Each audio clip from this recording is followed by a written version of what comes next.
पहले हम बात करते हैं केमिस्ट्री। ये केमिस्ट्री होता है। तो केमिस्ट्री जो है ये साइंस की वो ब्रांच है जिसके अंदर हम मैटर और उसके कॉम्पोजिशन से रिलेटेड उसकी प्रॉपर्टीज की स्टडी करते हैं। सो इस बात पर लिखेंगे हम what is chemistry.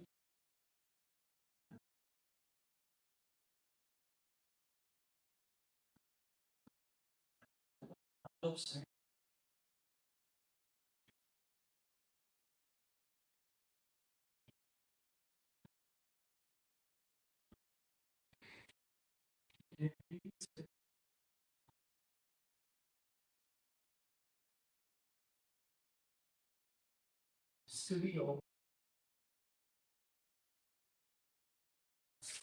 composition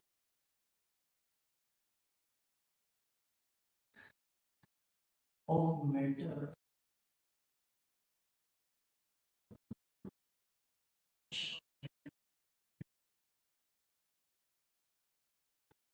its property।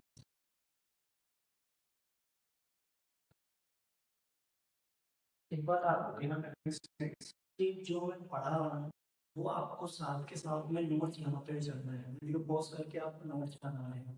मैं कोई डायरेक्ट नोट्स नहीं प्रोवाइड करने वाला हूँ, कोई पीडीएफ प्रोवाइड नहीं करने वाला हूँ, बिकॉज जब तक आप खुद से लिख कर नहीं पढ़ेंगे तब तक इम्प्रूवमेंट नहीं होगा। सो आपको खुद से लिख के पढ़ना होगा, तभी कुछ मतलब आप कुछ अचीव कर सकते हो। सो प्लीज आप नोट्स बनाए और खुद से पढ़ें। अच्छा, केमिकल मेटल मेटल मेटल आपने 9th क्लास में भी पढ़ा होगा। क्या होता है मेटल? मेटल क्या होता है? Everything around us which occupies space and have mass is known as matter. हमारे आसपास प्रेजेंट वो सभी चीजें जिन्होंने कुछ ना कुछ मास ऑक्युपाई कर रखा है और वॉल्यूम ऑक्युपाई कर रखी है स्पेस में, वो सब मेटल है। ठीक है, जैसे फॉर एग्जाम्पल ये भारत में आप स्टाइलस है, ये स्टाइलस मेटल, ये बोर्ड एक मेटल है, ये सब मेटल है। सो मेटल क्या होता है? It is everything around us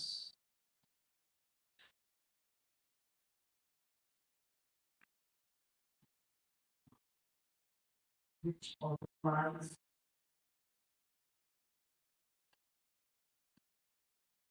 space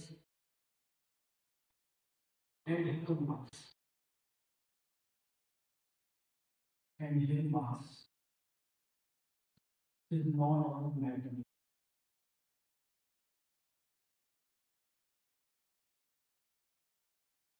basically nature में दो टाइप की रिएक्शंस होती है, एक केमिकल रिएक्शन, दूसरी फिजिकल रिएक्शन। केमिकल रिएक्शंस वो रिएक्शंस होते हैं जिनके अंदर कोई केमिकल चेंज हो।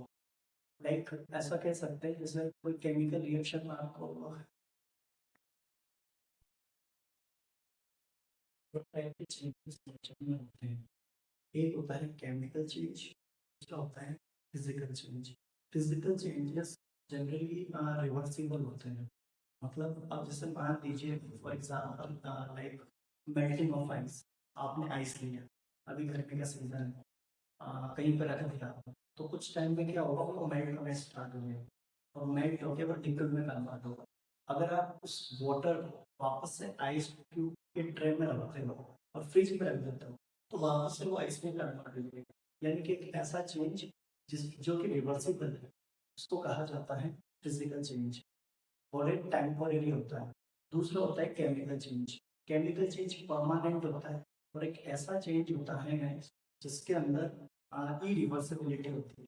मतलब जैसे फॉर एग्जांपल मान लीजिए दूध है, दूध में आपने थोड़ा नींबू डाल दिया तो उससे क्या हो गया, वो कर्ड या पनीर जिसमें भी कन्वर्ट होता है उसमें कन्वर्ट हो गया। तो वो कर्ड जो कन्वर्ट हो चुका है तो वो दूध से आप वापस से अब ये जो दूध है वो नहीं कर्ड से आप वापस से दूध नहीं बना सकते। सो ये इरिवर्सिबल चेंज है। इस और इस चेंज को कहा जाता है केमिकल चेंज। तो वो रिएक्शंस जिनमें केमिकल चेंज होता है उन रिएक्शंस को बेसिकली केमिकल रिएक्शंस कहा जाता है। सो हम देखेंगे एक बात को। There are two types of changes. One is physical change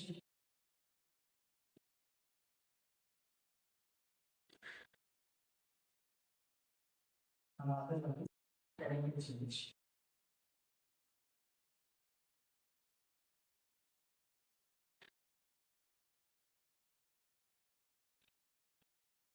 Physical change क्या होता है? Physical change is temporary change. This temporary. Physical change temporary होता है.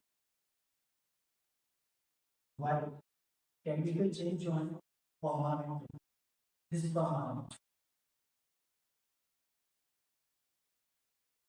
Physical change जो है irreversible. Irreversible change.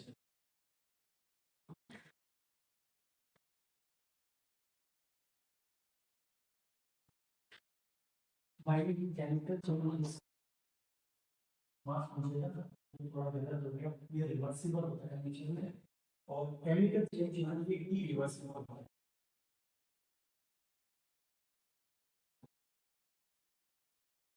इरिवर्सिबल यानी कि ऐसा कह सकते हैं इसमें जो रिएक्टेंट है उससे मान लीजिए कुछ प्रोडक्ट बनता है तो रिएक्टेंट से अगर कोई प्रोडक्ट का फॉर्मेशन होता है तो उस प्रोडक्ट से आप वापस रिएक्टेंट भी बना सकते हैं पर इसमें ऐसा नहीं है इसमें रिएक्टेंट से मान लीजिए किसी प्रोडक्ट का फॉर्मेशन होता है तो आप इससे वापस इसको नहीं बना सकते जैसे फॉर एग्जाम्पल के रूप में लेता हूँ फॉर एग्जाम्पल फिजिकल चेंज के example melting of ice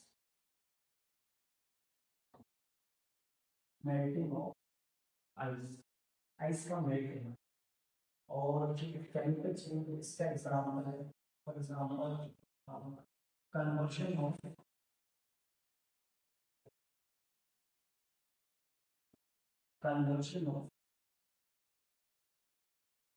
milk into curd.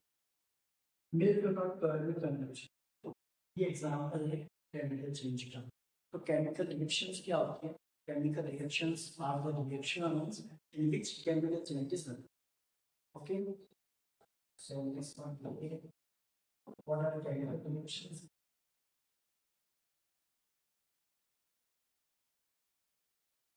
chemical reactions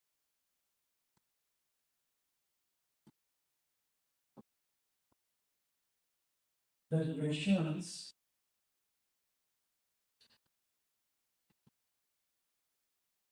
in which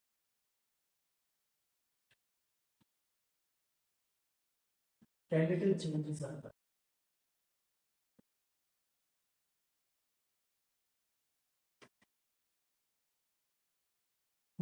chemical reactions are और आप पता कैसे लगाएंगे कि कोई केमिकल रिएक्शन कोई भी केमिकल रिएक्शन को पता लगाने के लिए उसके कुछ ना कुछ कैरेक्टरिस्टिक फीचर्स होते हैं जिनके थ्रू हम पता लगाते हैं कि हाँ कोई केमिकल रिएक्शन पॉसिबल कर रही है या नहीं जैसे उसमें काफ़ी सारे पैरामीटर्स हम देखते हैं लिबरेशन ऑफ गैस होता है उसके बाद प्रेसिपिटेट का फॉर्मेशन होता है इंसॉल्युबल सॉल्वेंट वो एक एक करके हम आगे आगे डिस्कस करेंगे उसके अलावा कलर का चेंज होता है पीएच में चेंज हो सकता है so these are the changes which are occurs during a chemical reaction so हम बात करते हैं characteristics of chemical reaction what are the characteristics of chemical reaction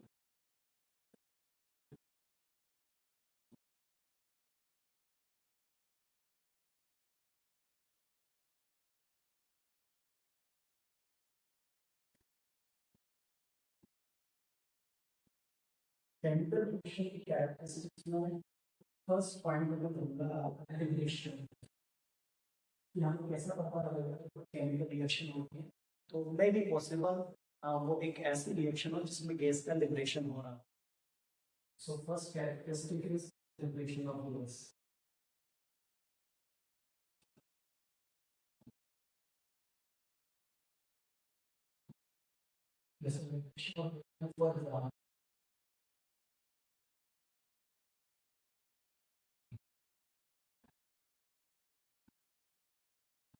for example जैसे मान लीजिए आप कभी लेबोरेटरी में जब जाएंगे तो आप क्या करना तो आप पानी लेना पानी के प्रोफाइल को थोड़ा ऐसा भी बनाना H2O को आप कैसे करना ये वाटर है वाटर में आपको क्या ऐड करना है प्रोपाइड से H2SO4 ऐड करना है, देखिए सारी कैसे करना है। H2SO4 आप उसमें ऐड करना है, डायल्यूट H2SO4 उसमें वाटर में मिक्स। ठीक है, अब आप क्या कीजिएगा, इसमें आयरन लेंस पुट कर दीजिए, आयरन लेंस। बेसिकली आप आयरन लेंस से स्पीकर पे डालोगे तो आपको एक base liquid that is hydrogen gas.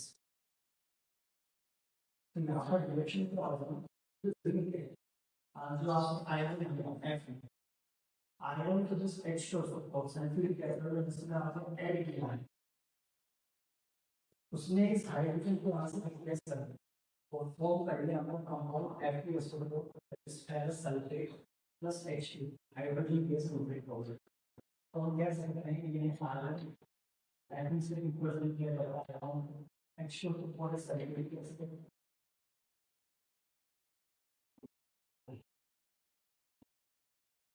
And this is the liberation of this, which is what ऊपर साइड बनाया है ऐसे करके एंड ऑफ अपवर्ड डायरेक्शन। इसका मतलब होता है मतलब लिबरेशन ऑफ केस। इसका मतलब क्या होता है कि कोई ग्लेशियस फ्लो में सब्सटेंस लिबरेट हो रहा है, लिबरेशन ऑफ केस। कि जब आगे साइन नोटेशन से पढ़ाऊंगा तो उसमें भी आपको पता लगेगा कि आपको मैं साइन नोटेशन बताने वाला हूँ कि पीपीटी फॉर्मेशन को कैसे लिखते हैं, रिएक्शन को रिप्रेजेंट कैसे करते हैं। ये जो एरो है ये एरो जनरली रिएक्टेंट से प्रोडक्ट की साइड में होता है। ओके, सो ये जो एरो है ये रिएक्टेंट से प्रोडक्ट की साइड में clear. Like for example FMS iron sulphide, इसमें मैंने क्या किया, आयरन सल्फाइड को ऐड और इसमें एक्स्ट्रा सल्फ्यूरिक एसिड, तो ये फॉर्म करता है that is FeSO4 iron sulphide plus H2S। ये बेसिक फॉर्म को कहा जाता है hydrogen sulphide base, hydrogen sulphide base. Sir हमें पता है कैसे लगेगा कौन सी गैस डिफाइन हो, तो उसके लिए देखिए आप एग्जाम के लिए तो आपको याद रखना पड़ेगा किसी भी केमिकल रिएक्शन में, कोई केमिकल रिएक्शन होगी तो उसमें कौन सी गैस डिफाइन होगी। लेकिन हाँ अगर आप इसको प्रैक्टिकली देखना चाहते हैं तो आप क्या कीजिएगा, जब यहाँ से गैस लिबरेट हो रही है तो यहाँ पर आप एक मैच स्टिक लेके उसे जलाइएगा। जलाने पर जब आप उसको जब एयर वहां से पास हो रही होगी, गैस लिबरेट होगी वहां से पास हो रही होगी, तो ओप ओप ओप करके साउंड आएगा, ओप साउंड आएगा। तो इससे कंफर्मेशन होगा कि हाइड्रोजन गैस लिबरेट होगी। आई होप यहाँ पे सब कुछ क्लियर होगा आपको। Next second point, that is